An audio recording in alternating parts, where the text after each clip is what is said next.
In Srimad Bhagavatam, the material world is compared to a great ocean.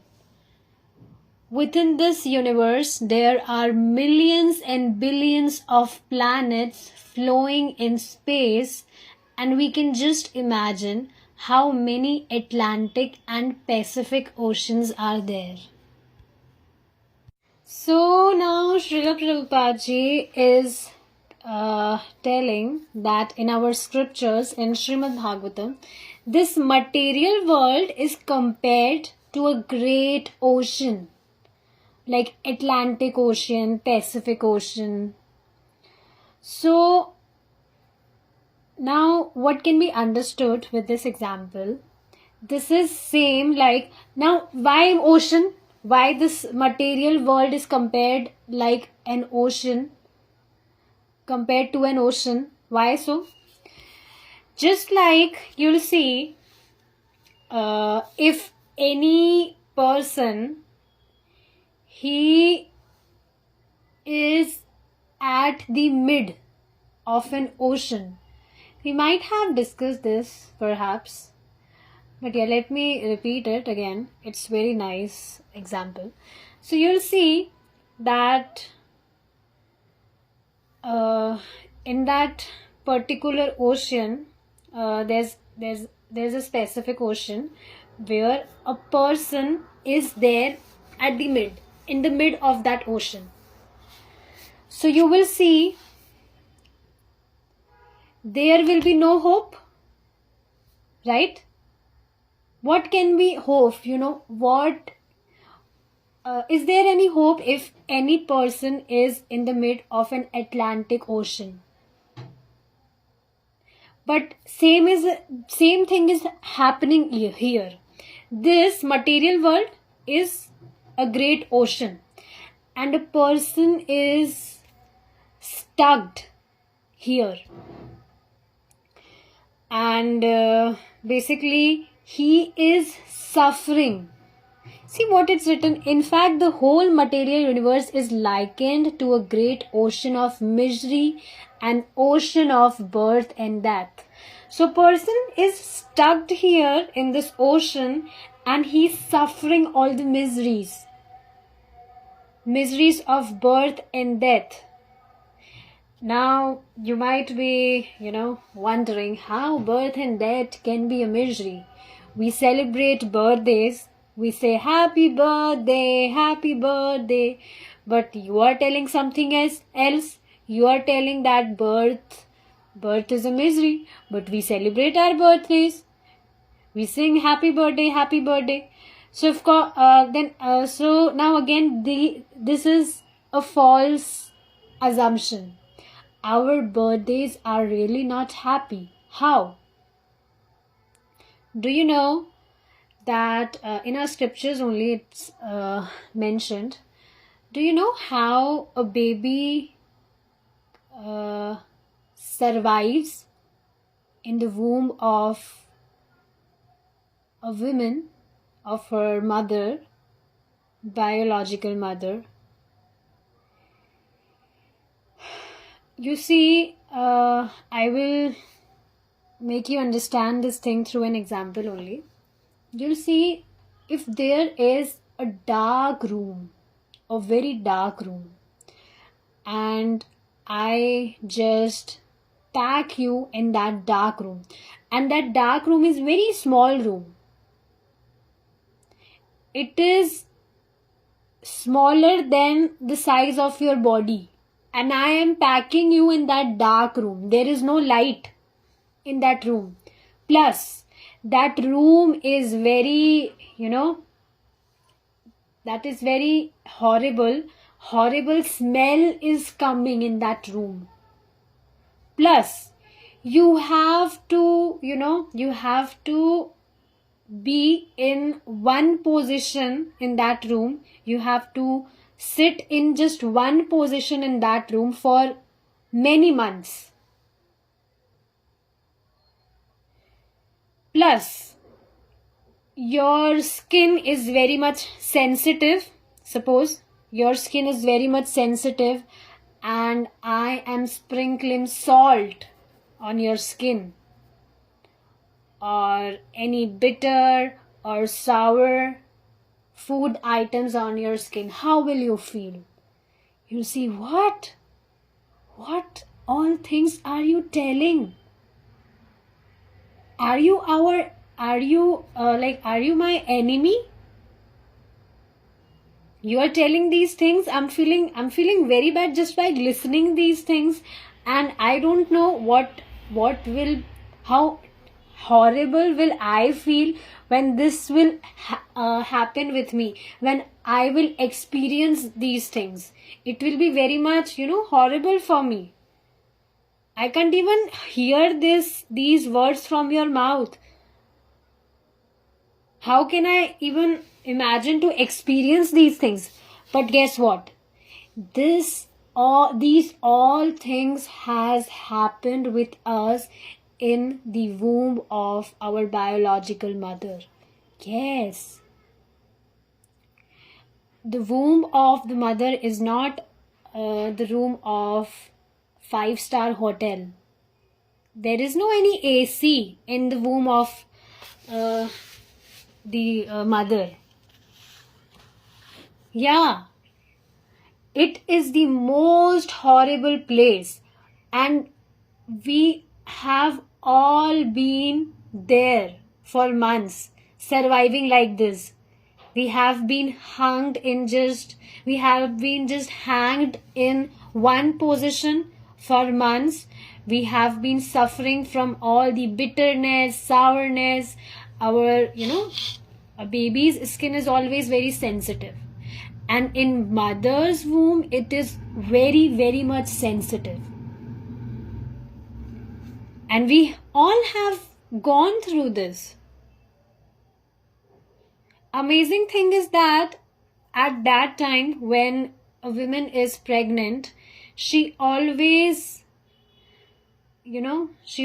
feels like eating more and more sour food, more spicy food, isn't it?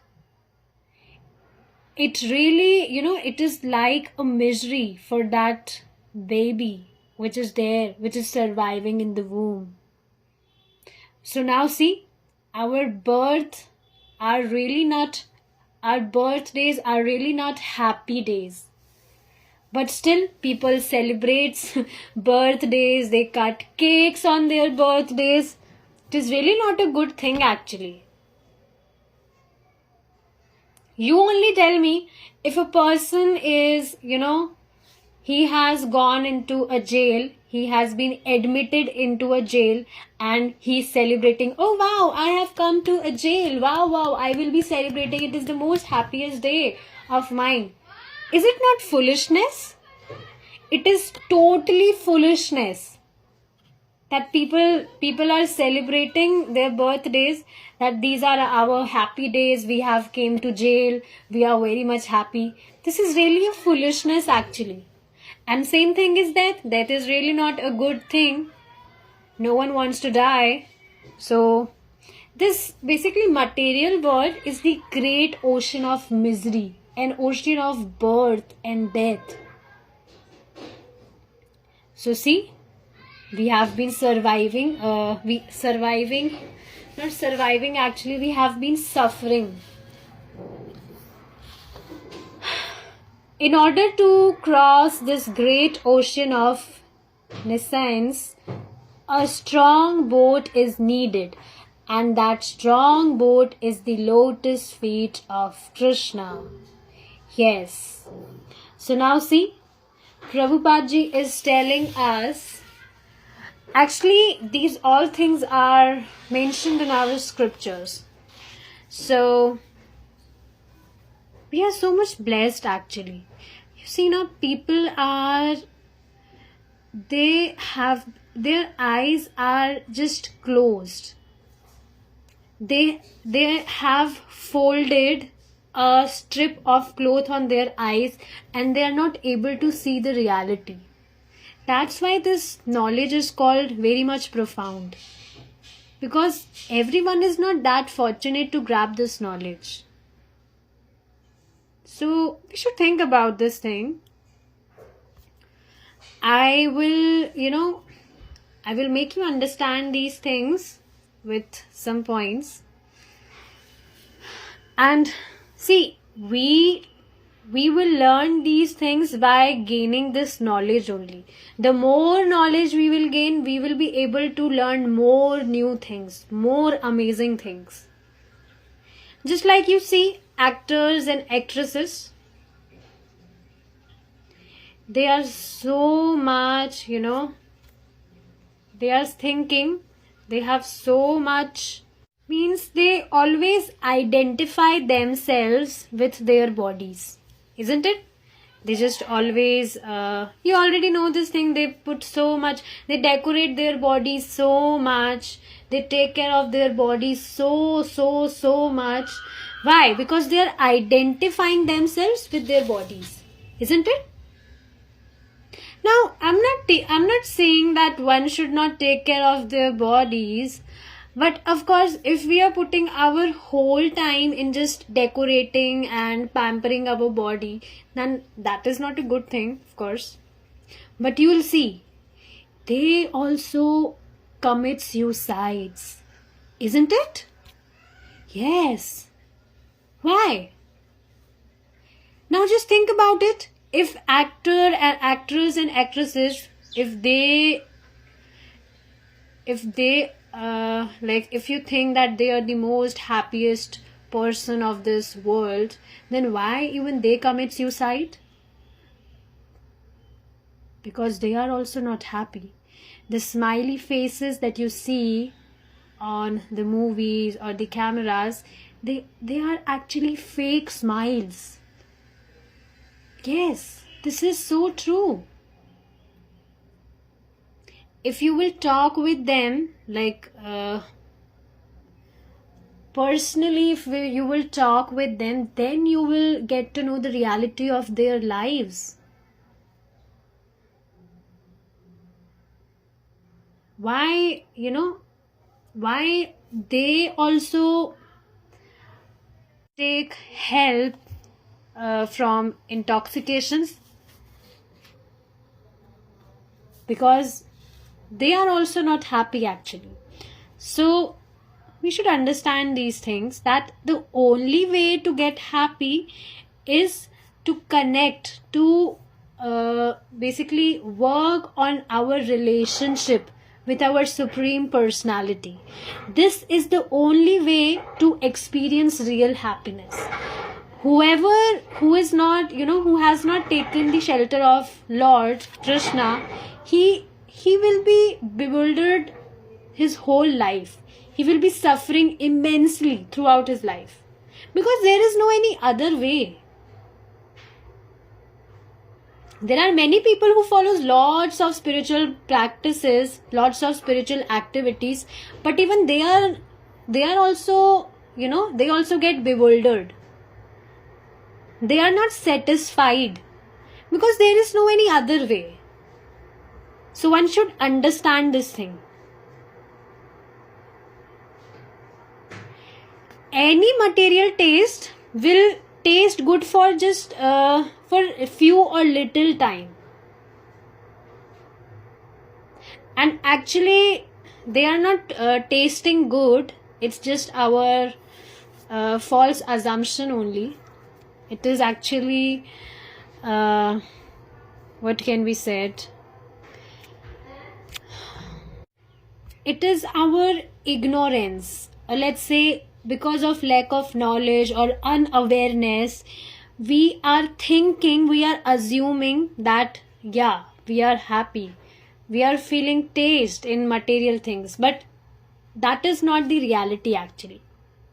When we become Krishna conscious, then only we come to understand many things.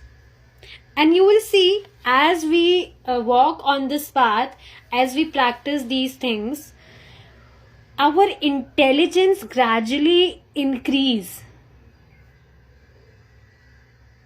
And how one will come to know this thing, whether our intelligence is increasing or not? See, when you will practice these things, you will come to know by yourself only that yes, you are progressing in your life. Your intelligence is getting really sharp day by day. So this is practical thing. So yeah, this is the only solution to get out of this great ocean. What? To sit on a strong boat. And what is that strong boat?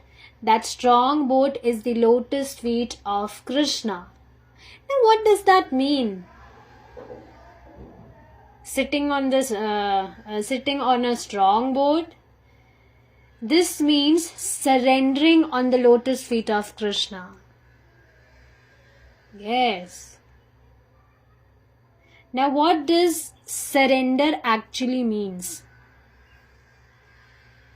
See, surrender does not mean to basically quit your responsibilities or quit your family, quit your children and just go in the forest and meditate on Krishna. Yeah, we have surrendered ourselves and now we will just quit everything.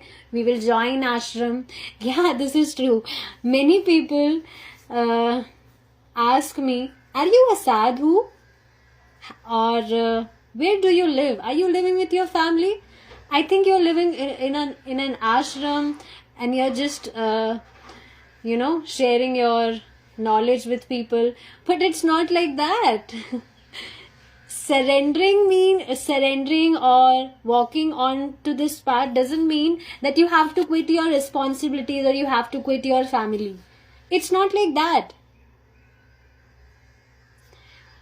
You can still be with your family. You can still by continuing your responsibilities only, you can still follow this path. You can still walk on this path.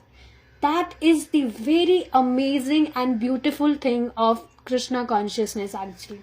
That you don't have to quit anything. Whatever you are doing right now, just start from there.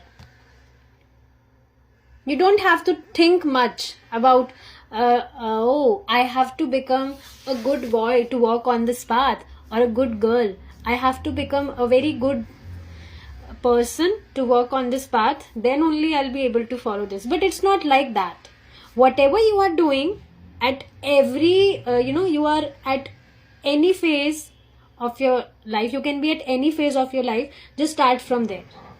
No matter. So now let's understand the meaning of surrender. What surrender really means. Surrender means not acting as a controller. Now this is really a deep point and please hear this very, very carefully. Surrender means to not acting as a controller. Now we always tend to control things by our own way, isn't it? You only think, just meditate on this thing right now, that whenever you face difficulty anywhere, that can be anything, whenever you have faced difficulty in your life, that is because you try to control that thing by your own. You thought you have been, thinking from so long, or we have been thinking from so long that we are the ultimate controller, and by controlling or by, if I will control this thing, then only things will work. Means things are at my control and I will have to control all the things, then only things will work. But it's not like that. See, this is really a big problem of a fallen conditioned soul actually. We all are fallen conditioned souls. We have fallen to this material world, and condition means that we are not unconditional. We always seek for something in return. We don't do it for the sake of others' pleasures. So that's what fallen conditioned soul means, and we are soul, of course. So this is a very big problem of fallen conditioned soul, that we always think that we are the controller. We can control things by our own, but that is not the reality. Ultimate controller is Lord Krishna. So basically, in Bhagavad Gita also, Krishna tells us that you just do your karma, but surrender fruits onto me. This is what Krishna says. And see, this is reality. Whatever we do, we expect so many things in return. We expect, results. That, oh, I'm doing this, so my result should be this. Oh, I am doing this, so my outcome should come like that. Is it not? We always think like this. And when things don't happen like we planned or we expected, then we always, become sad. So basically, surrendering means that you are doing your karma, you are doing your deeds, but you are surrendering the fruits, you are surrendering the results to Lord. And you will see, when you surrender, then you will experience unexpected, amazing things will happen with you. This is really very practical thing. Now, one more thing I want to clarify here is that surrendering does not mean that now God has become your order supplier. It doesn't mean that, now I have surrendered to God, and God, I'm giving you this list. My all desires are written on this list. Now you have to complete, you have to fulfill my all the desires. You have to supply my order now. No, this is really bad thing. Surrender does not mean that now God has become your order supplier. This is really, actually this has happened with me. That's why I'm able to tell this thing. I remember when it was told, when I came to know that we should always surrender our fruits, we should surrender onto Krishna, and we should not put our monkey mind in mid. So I used to do this, okay, I will surrender to Krishna, no problem. So I was observing this thing. Of course, later I observed this thing, that when things were going on my way, means when, whatever I was doing, I was expecting something.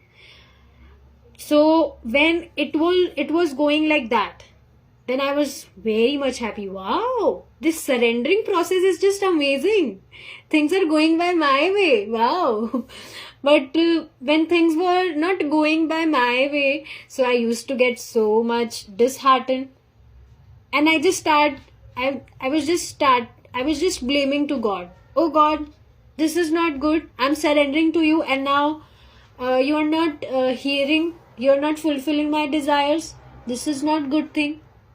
So this is basically not the right meaning of surrendering. Surrender means that you are not expecting anything in return actually. And whatever you are doing and whatever outcome you will receive, you will get satisfied by it. This is what surrender means. And in satisfaction, you will always feel peaceful when you will be satisfied. So this is very important thing. Never think much. Just never think much. We should never think much. Whatever we are studying, whatever knowledge we are gaining, just follow those things as it is. Because we have already wasted so much of our time actually. Isn't it? in in exploring many things, in thinking, in exploring many things, in experimenting many things. We have already wasted so much of our time. So we should not think much now. And actually, there is no need of thinking. You will yourself observe this thing, that whatever you are following, just by following, when you will see amazing transformations are started happening with you. Your belief on this process will increase more and more day by day. So, and of course, for that you need to practice it every single day. So of course, we should never think that whatever we are doing, whether Krishna is seeing or not. Is Krishna really, watching us? Is Krishna really watching our actions, whatever karmas or whatever things we are doing for him? I'm saying, I'm trying to make you understand this thing, that whatever service we are doing for Lord, never think that Lord is not watching that. Krishna is an actual person like us. But yeah, this is another thing, that he's not an ordinary person like us. Right? So Krishna always sees. He has already registered everything for always. Means, now what does that mean? See, anybody who has ever spoke out the holy name of Krishna,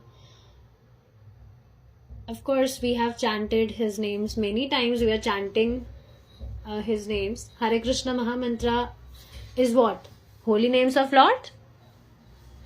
So whoever has taken the holy name of Lord Krishna even for once, Krishna has already registered this thing. Krishna has already decided that I will take him back to me. He has already decided this thing.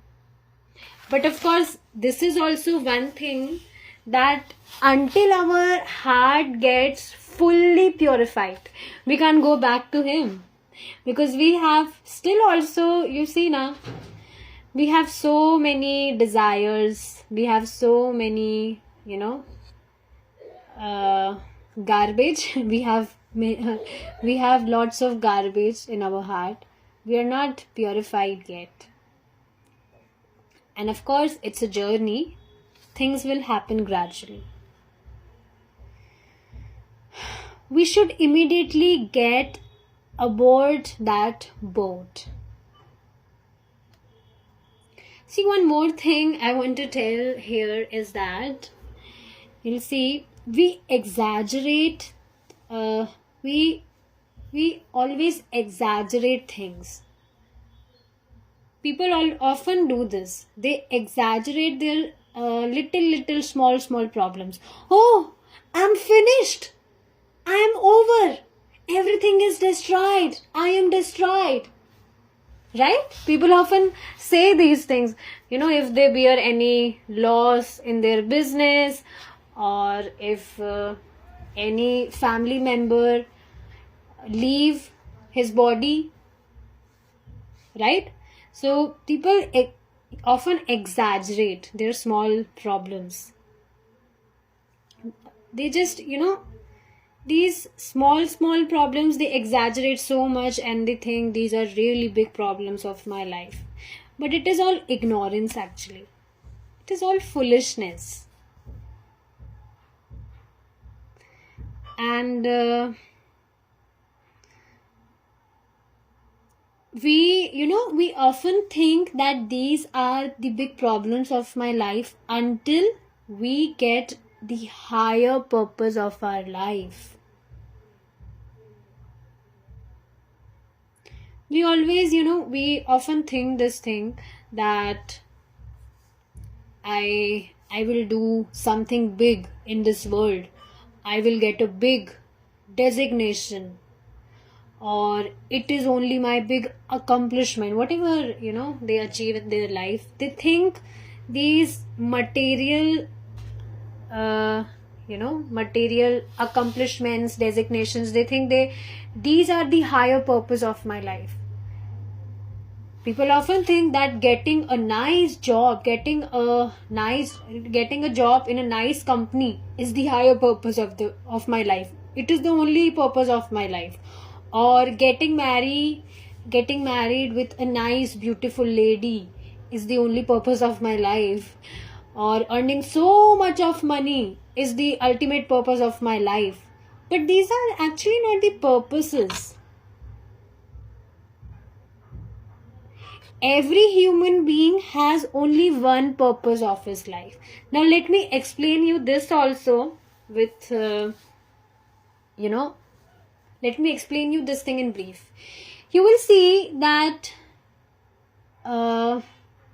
there are 4 things common in us and animals, between us and animals. Eating, sleeping, mating and defending. We can also eat, they can also eat. We can also sleep, they can also sleep. We also know to produce family, they can also produce family. We also seek for protection, they also seek for protection. But you will see that we can do these things peacefully in our home. We can sit very peacefully and we can relish our meals, isn't it? But you just look at the animals now. Just look at, have you ever seen a dog? He always fears. Even while eating his food, he fears that,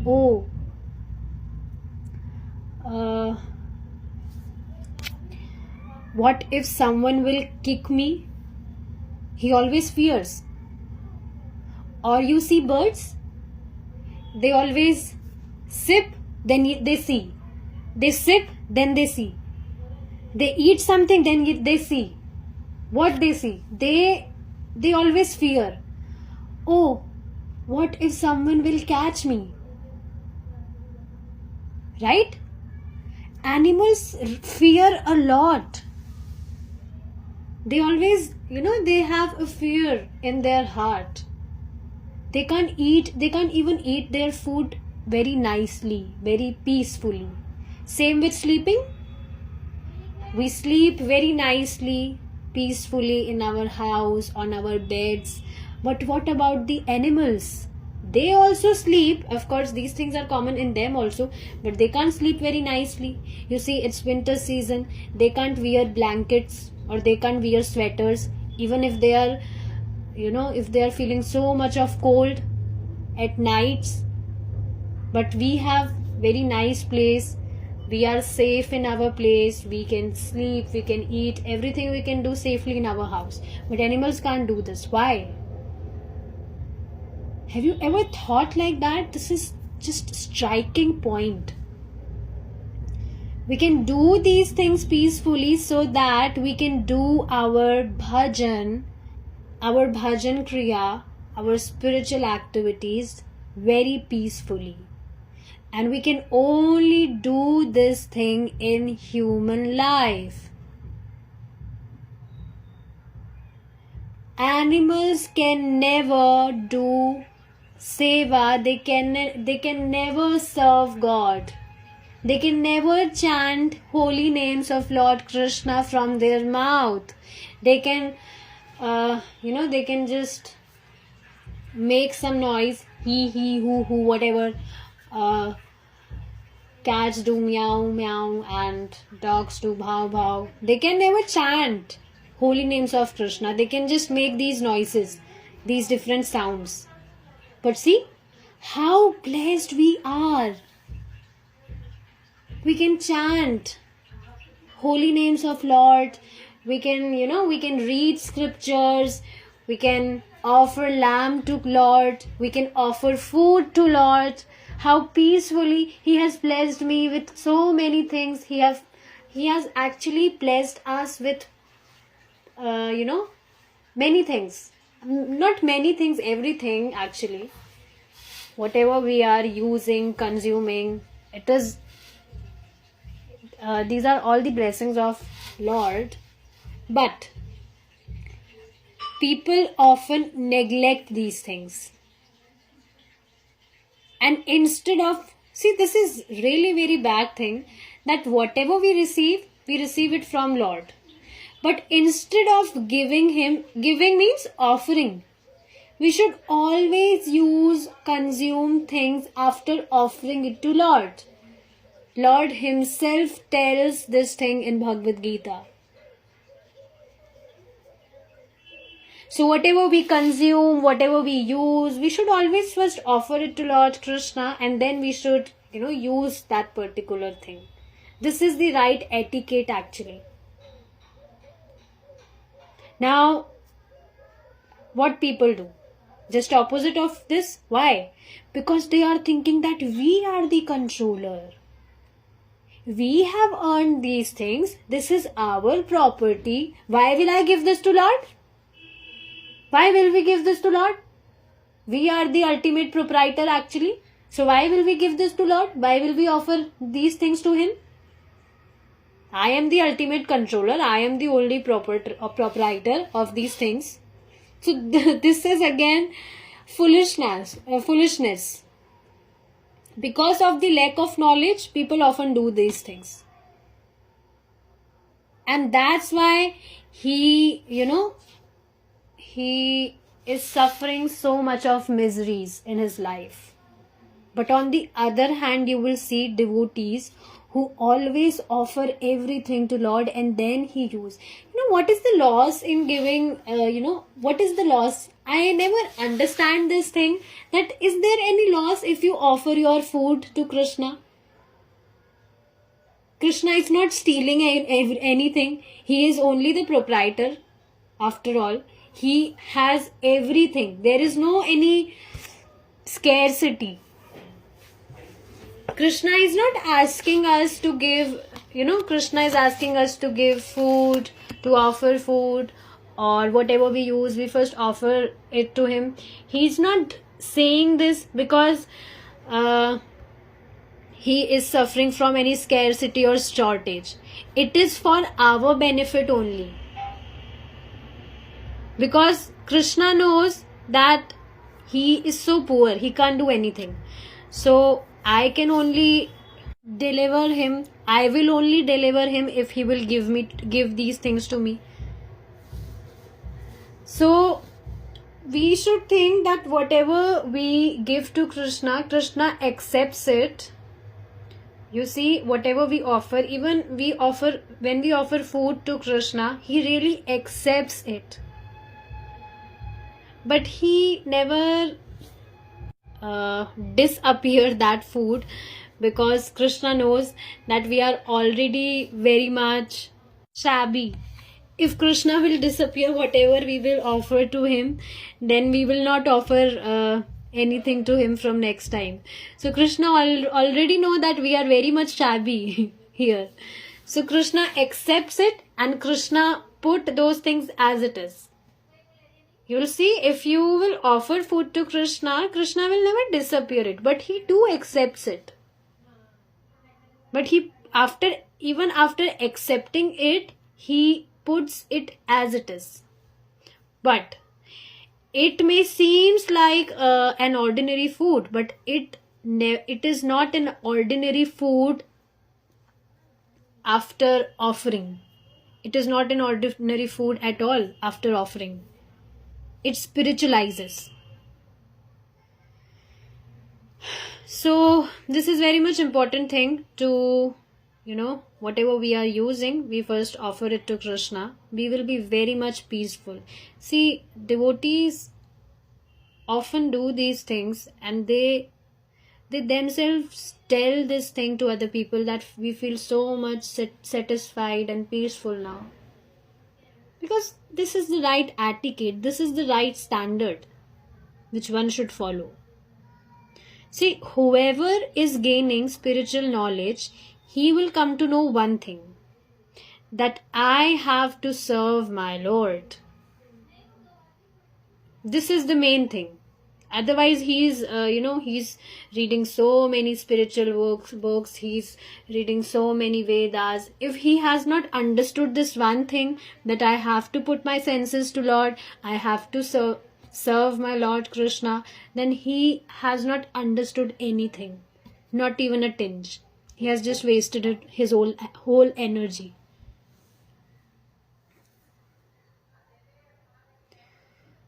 So we should never think that if we will gain some big, if we will achieve some big accomplishments or achievements here, then that is the only, that is the only big accomplishment. That is the only big achievement. We should not think like that. Why? Because this is not the only first time when we have, when we are blessed with this human life. We have been blessed with this human life many times in our past births. Yes, this is reality. And we have been doing all these things in our past births also. Past means, I'm not saying that like eternally we were human beings. We have been gone through many species. We talked about 84 species. So we have been gone through all those species. But that doesn't mean that we only 84 lakhs births have been passed till yet. It's not like that. Eternal means eternal. So many. No counting. There is no count. So we have been given this human body in our past births also, and we have been doing these rubbish things in our past births also.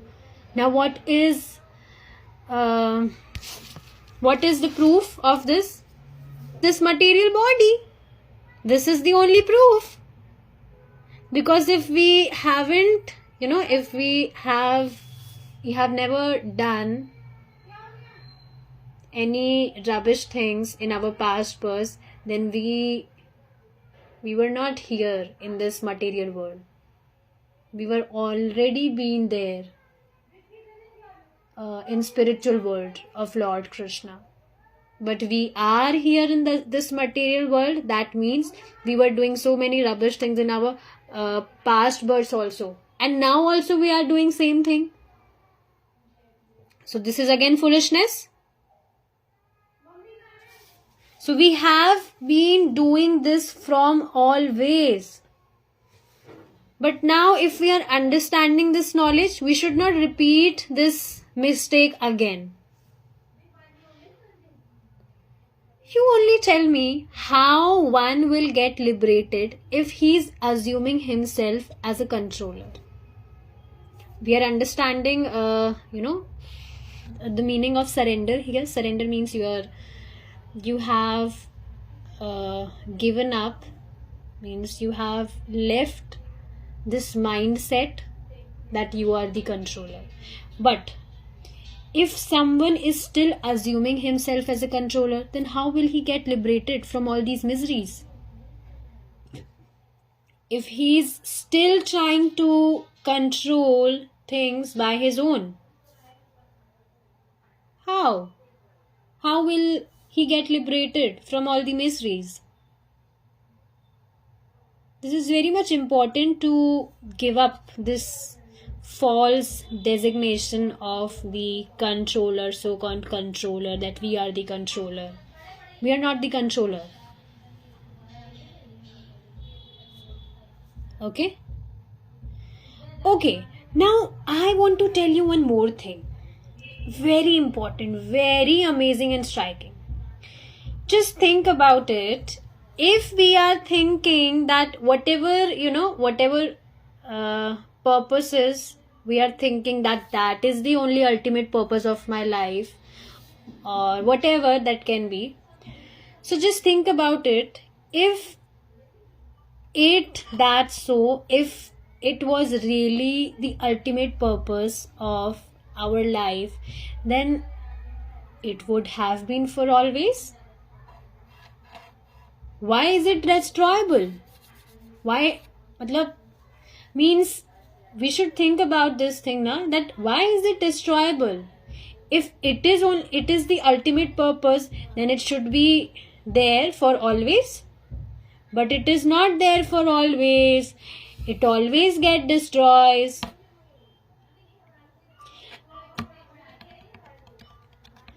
So this thing is very much important.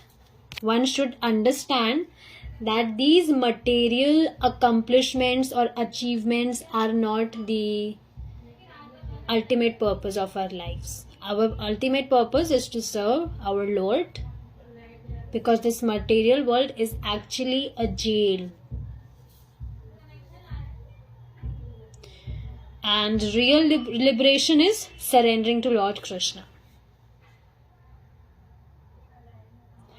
You will see, whoever has not surrendered to Lord Krishna, whoever is not surrendering to Lord, whoever is trying to control things by his own, he's always very much stressed and troubled all the time. This is the only reason of our troubles actually.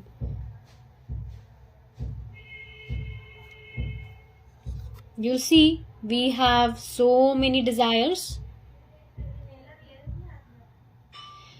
We understood this thing, we learned this thing in our last class, that what is the reason of our unhappiness?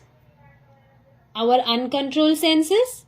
And uncontrolled senses means we have so many desires. This is the sign of uncontrolled senses. We always, discussed one more point of yogis. That why do yogis sacrifice so much? Because they understand this thing, that the reason of our troubles is our uncontrolled senses. They understand this thing, that we have been controlled by our senses. Rather senses should be controlled by us. But we have been controlled with our senses, and this is the only reason for our troubles. You will observe this thing, that whenever you try to do anything, and when our senses runs, just like you will see, if our tongue wants to eat many things, we want to control our tongue, but still it just runs away like anything. You will observe that there is someone else who is attracting us, who is deviating us to do such things. Is it not? That is the illusory energy, the external energy of Lord Krishna, Maya Devi. Now you might be thinking, why this Maya Devi always disturbs us? Why is she disturbing us? Why this illusory energy of Lord Krishna is disturbing us? Does Krishna not loves us? It is the energy of Krishna only. Then why is she troubling us? Because we are not surrendering to Krishna. Just you'll see, if you're working in a company and you are not following the instructions of your boss, what will happen? Your boss will trouble you Is it not? Or his servants will trouble you because you are not listening to your boss, you are not following his instructions, so your boss will trouble you, his servants will trouble you. So same thing is happening here. We are not surrendering, we are not following the instructions of Lord. That's why his energy is troubling us. So by the time you will observe that as you will chant, your basically when you are chanting or when you are consuming prasadam, you are putting your tongue. Tongue is what? One of your senses. So you are basically putting your senses in the service of Lord. So how will we able to control our senses? By putting them in our in Lord's service. When we consume anything, when we consume Krishna Prasadam, when we chant his holy names, things will automatically work. Gradually it will work. So this should be understood. We will continue our discussion in our next class. Hare Krishna. Jai Srila Prabhupada.